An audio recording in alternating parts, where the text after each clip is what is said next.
Muhammad was born into a culture where moon god worship was dominant. Furthermore, he was born into the Quraysh tribe, who were particularly devoted to the moon god. According to numerous inscriptions, the title of this moon god was Al-Ilah, which means the deity or the god, meaning that he was the chief or high god amongst many gods.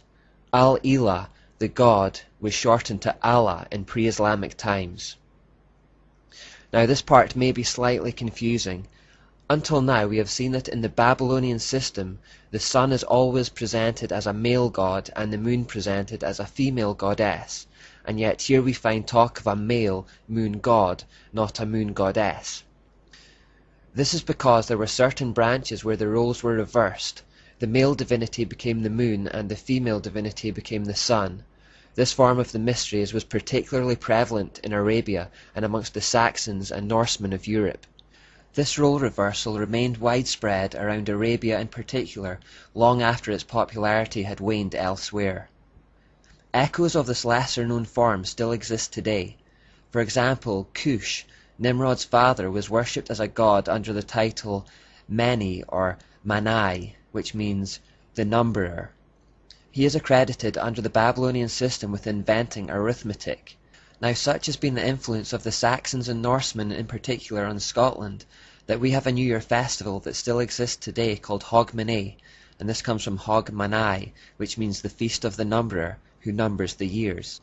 Another small example of how Babylon permeates our culture. Muhammad's father and uncle both had the name Allah incorporated into their own names. His father was called Abdallah, and his uncle was called Obidallah. This echoes the Babylonian practice of incorporating your god into your own name, and illustrates the preeminence of the moon god cult in his time. This fact answers the questions: why is Allah never defined in the Quran? Why did Muhammad assume that the pagan Arabs already knew who Allah was? The answer is because they already did know who Allah was. He was their moon god. Muhammad wasn't attempting to introduce the concept of a new god in the Quran, he was merely building on the one that already existed in the area. All Muhammad did was go one step further than his fellow pagan Arabs. While they believed that Allah, the moon god, was the greatest of all gods in a whole pantheon of gods, Muhammad said that Allah was not just the greatest god amongst many, but that he was in fact the only god. In effect, he said, "Look, you already believe that the moon god Allah is the greatest of all gods. All I want you to do is accept the idea that he is the only God. I'm not taking away the Allah you already worship. I'm only taking away his wife and his daughters and all the other gods." Here is a picture of an Allah idol recovered in Arabia. Note the crescent moon on his chest.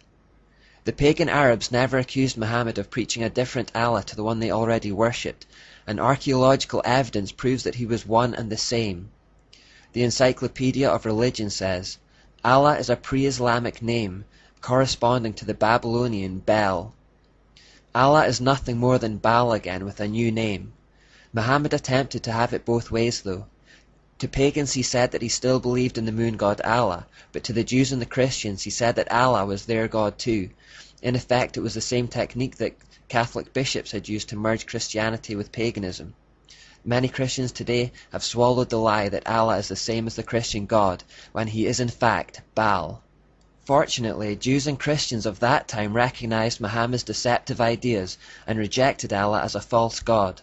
Of course this angered Satan no end, and by consequence it angered his puppet Muhammad no end, and we know that when plan A, manipulation and flattery, fails with Satan, he quickly resorts to plan B, intimidation and persecution. We perhaps never see this more clearly than in the relationship Muhammad had with the Jews. The Quran has a distinct split personality that correlate to two periods in Muhammad's life. At the start of his life in Mecca, he was relatively obscure and had no particular type of influence. He was in a position of weakness. In the second part of his life he moved to Medina as a wealthy and powerful warlord. There he was in a position of power. So all the earlier writings from his time in Mecca are generally peaceful. This was the period when Muhammad was in a position of weakness and trying to convince the local Jews that he was a prophet of their God, the Plan A years. All the later writings from his time in Medina, after he had risen to a position of wealth and power, are full of hate and anger towards the Jews who had rejected him. These are the Plan B years. He started calling for their slaughter and waged war against them, along with anyone else who rejected him or his message. Now it's important to understand that in Islam there is a principle of abrogation. This simply means that wherever there is a contradiction between verses and the Quran contradicts itself a fair amount, the later one cancels out the earlier one. So since the violent, warring verses are the later ones from his time in Medina, they cancel out the earlier, peaceful ones from his time in Mecca. This has been a great tool of deception for Muslims, as whenever they are challenged about the violent fruits of their religion, they point to the peaceful Mecca verses. In ignorance, the average person takes them at their word, completely unaware that those verses are effectively null and void under the principle of abrogation. They have been replaced by later commands to slaughter all non-believers and conquer the world. It is Muhammad's words and actions from the Medina years that fuel Islam's never-ending hatred towards the Jews and the problems in the Middle East. It is the words and actions of Muhammad in the Medina years that encourages and condones all forms of terrorism, lying, deceit, violence, murder of non-believers, oppression and domination as a service to Allah. Islamic terrorists are not acting contrary to the example of Muhammad their prophet. They are acting in perfect harmony with his own actions 1400 years ago. The Bible says that, "You shall know a tree by the fruit it bears." The entire history of Islam has been littered with this type of violence, and when we look at the life of Muhammad in any detail, we will discover why. It produces bad fruit because it was a bad tree with its roots in the kingdom of darkness. The following are the recorded words and deeds of Muhammad.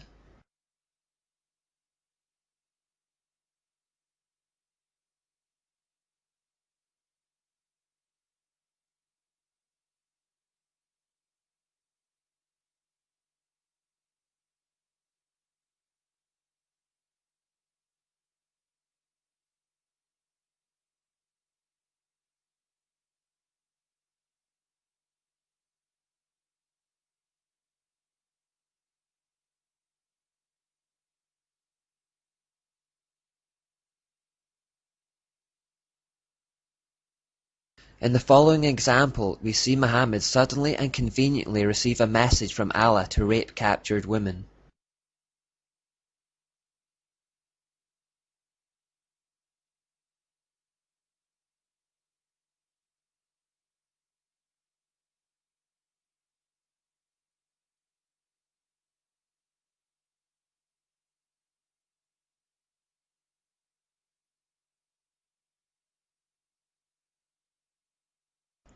This event shows a particular audacity, permitting rape at the drop of a hat simply by conjuring a verse from Allah to support it out of thin air. Any whim or fancy that took him could be acted upon if he claimed he was doing it under divine authority or instruction. Muhammad understood what Nimrod and Semiramis understood, that spiritual authority gives temporal authority. Wherever Satan is involved, there is often a telltale hatred for the Jews, and this comes through loud and clear in Islam.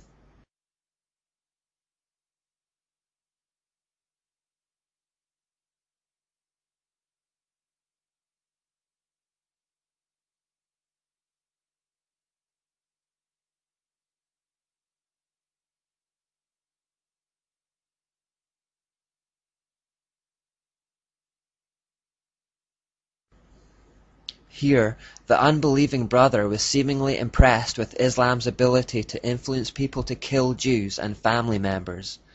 This practice continues to this day in the Muslim community. Parents will kill children and brothers will kill siblings who leave Islam and call it a mercy killing. The brother in this instant converted on the spot, although we can't be sure he didn't do it out of self-preservation. Islam has a long history of forced conversions where the alternative is death. Muslims have been taught that their redemption will not come until all Jews have been destroyed, and therefore they will not stop fighting against them until they have reached this end.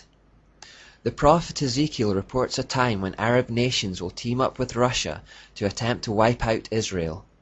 They will be driven to do this partly because of this prophecy. If the Jews are not wiped out, according to Islam, their false Messiah can't come.